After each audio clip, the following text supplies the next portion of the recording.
ఇక Secunderabad railway station విమానాశ్రయం తరహాలో రూపుదిద్దుకుంటుందని కేంద్ర మంత్రి బీజేపీ తెలంగాణ రాష్ట్ర అధ్యక్షులు కిషన్ రెడ్డి అన్నారు. 750 కోట్ల నిధులతో సికింద్రాబాద్ రైల్వే స్టేషన్లో జరుగుతున్న అభివృద్ధి పనులను ఆయన పరిశీలించారు.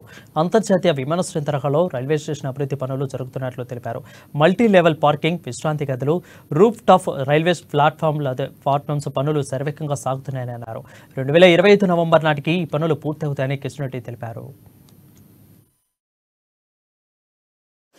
ప్రతి ఒక్కరు కూడా సిటీకి రావడము, ఇక్కడ నుంచి మళ్ళీ పోవడము ట్రాఫిక్ భారం అవుతుంది అనేటువంటి దృక్పథంతో అవుట్స్కట్స్ లోనే చెర్లపల్లిలోనే సుదూర ప్రాంతాల నుంచి వచ్చేటువంటి వాళ్ళు చెర్లపల్లిలోనే దిగి అక్కడ నుంచి అవుటర్ రింగ్ రోడ్ కావచ్చు, రీజనల్ రింగ్ రోడ్ కావచ్చు పోవడానికి అవకాశం ఉంటుంది.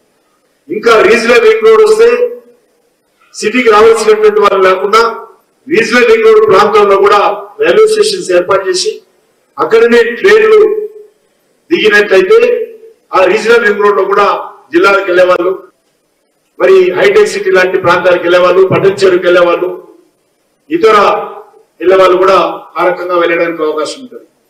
అంతేకాకుండా ఈ యొక్క రైల్వే స్టేషన్ మొత్తము 26 లిఫ్ట్లు వస్తాయి. ఇక్కడ 26 లిఫ్ట్లు వస్తున్నాయి. ఇక్కడ అదేవిధంగా 2 ట్రావెలేటర్స్ ఉంటాయి. ఎయిర్పోర్ట్ లో ఏదైతే ఫ్లాట్ గా ఉండేటువంటి ట్రావెలేటర్స్ ఉన్నాయో ఆ ట్రావెలేటర్స్ కూడా ఇక్కడ వస్తా ఉన్నాయి. 32 ఎస్కలేటర్స్ కూడా వస్తాయి. ఆ రకంగా ఇక్కడ వచ్చిన దాంట్లో మనకు